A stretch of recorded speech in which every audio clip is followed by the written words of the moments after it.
Sobat Akademi, kembali lagi bersama saya di channel Karudiudes. Pada video kali ini saya akan menjelaskan tentang kesehatan masyarakat. Karena selama ini banyak teman-teman yang menganggap kedokteran dan kesehatan masyarakat itu sama. Daripada video kali ini saya akan menjelaskan. Jadi ada 4 aspek yang membedakan antara kedokteran dan kesehatan masyarakat. Yang pertama itu target sasaran pelayanan. Kalau fakultas kedokteran itu target sasaran pelayanan itu orang sakit, sementara kita di kesehatan masyarakat itu target sasarannya itu orang sehat. Yang kedua ada pendekatan. Jadi pendekatan yang kedua yaitu FKM melayani masyarakat secara komunal atau mulai dari keluarga, komunitas, populasi dan bahkan seluruh dunia. Sedangkan kedokteran dia mengobati pasiennya itu dengan pendekatan secara individu atau personal. Pendekatan yang ketiga itu fokus perhatian.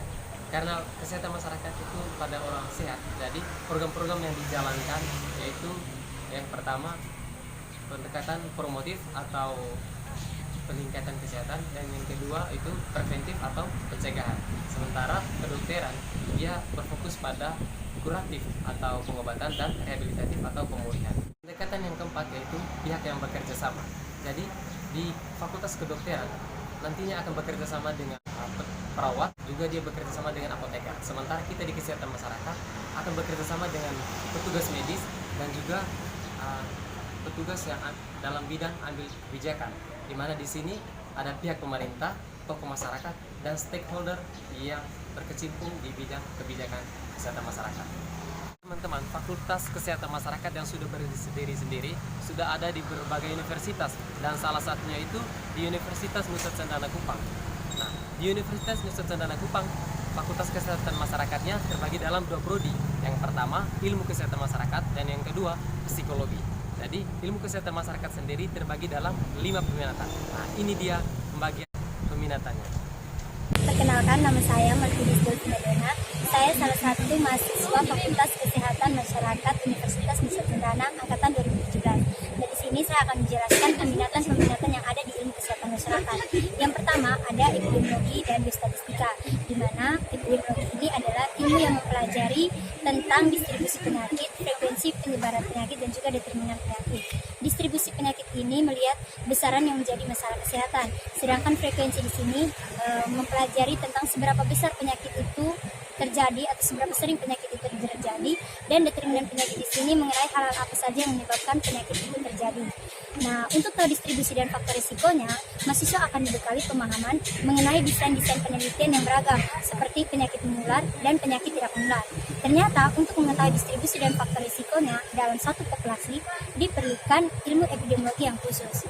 Oh iya teman-teman, untuk mahasiswa lulusan peminatan epidemiologi bisa mengabdi di berbagai institusi kesehatan, terutama di dinas kesehatan, di rumah sakit, lembaga swadaya masyarakat, dan juga instansi-instansi kesehatan terkait lainnya. Nah, mahasiswa peminatan promosi kesehatan dan ilmu perilaku ini adalah orang-orang yang jago banget loh untuk membuat metode penyuluhan dan promosi kesehatan. Mereka akan belajar mengenai pendekatan kepada masyarakat, bagaimana memahami secara mendalam masyarakat. Terus mereka akan belajar mengenai psikologi dasar tentang masyarakat, dan juga penyusunan kurikulum serta monitoring evaluasi mengenai promosi dan penyuluhan kesehatan kepada masyarakat. Nah, buat kamu nih yang suka dengan bidang kesehatan, suka bicara, dan juga punya kreativitas yang tinggi, pas banget nih untuk bisa masuk ke peminatan ini. Lulusan peminatan promosi kesehatan dan ilmu perilaku akan banyak mempromosikan kesehatan secara langsung dan juga tidak langsung ke media sosial. Sebagai tenaga promosi kesehatan, teman-teman bisa bekerja di dinas kesehatan, bisa bekerja di puskesmas, rumah sakit, LSM, dan juga instansi terkait lainnya. Di sini teman-teman saya akan menjelaskan seperti apa itu administrasi kebijakan kesehatan dan pekerjaannya itu seperti apa saat kita lulus dari AKK. Jadi teman-teman, AKK itu dia lebih ke kita mempelajari ke manajemen dan juga administrasi. Jadi di dalamnya itu kita diajarkan untuk bagaimana mengetahui penganggaran kita di negara kita itu seperti apa, perekonomian kita itu seperti apa, dan juga kebijakan-kebijakan yang ada di negara kita itu seperti apa. Kemudian jika kita menanyakan hasilnya seperti apa atau pekerjaan kita itu seperti apa saat kita lulus dari bagian administrasi kebijakan kesehatan atau AKK. Jadi pekerjaan kita itu satu yang lebih penting itu adalah kita bisa menjadi seorang pemimpin, entah itu di bagian puskesmas, entah itu di bagian rumah sakit atau instansi kesehatan lainnya.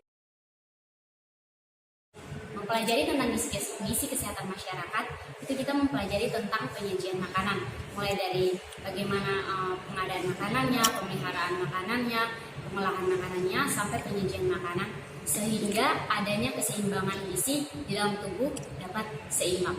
Setelah lulus dari peminatan gizi ini, kita akan bekerja di berbagai instansi, mulai dari dinas kesehatan, rumah sakit, puskesmas, kemudian LSM, dan instansi-instansi kesehatan lain.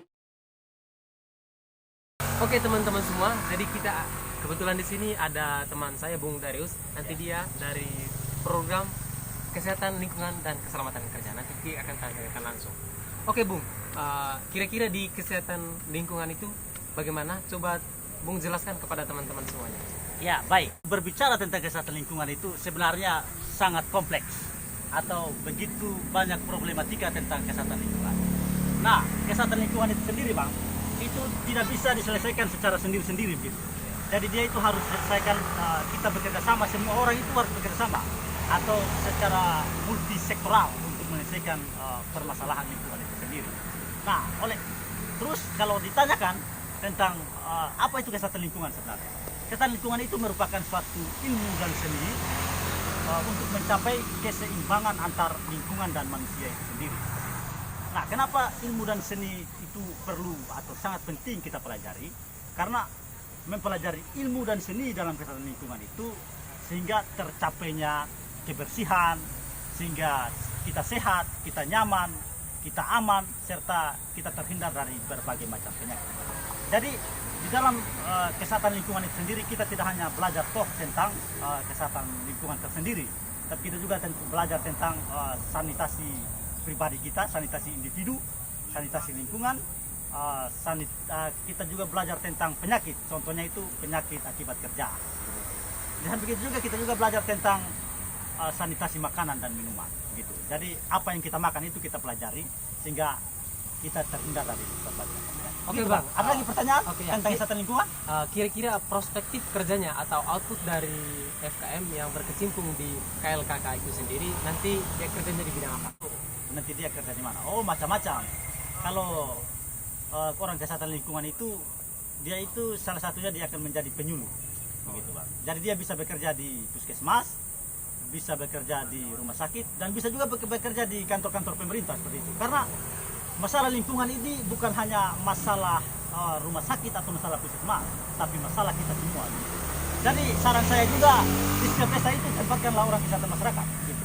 Supaya dia bisa membuat penyuluhan atau pemahaman kepada masyarakat tentang pentingnya lingkungan. Salah satu program studi yang ada di Fakultas Kesehatan Masyarakat yaitu psikologi. Psikologi merupakan ilmu yang mempelajari tentang perilaku manusia. Nah, kuliah psikologi ini juga dapat melatih empati dan menghargai orang lain, menghargai setiap pendapat orang lain. Nah, psikologi ini subjeknya itu manusia, di mana kita akan mempelajari karakter atau perilaku dari manusia. Lulusan sarjana psikologi bisa bekerja di berbagai bidang, yaitu salah satu bidangnya di psikologi klinis.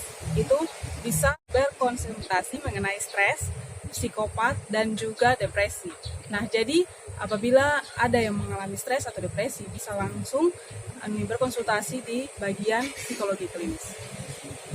Itulah video tentang Fakultas Kesehatan Masyarakat. Dan jangan lupa Like, comment, subscribe, and share.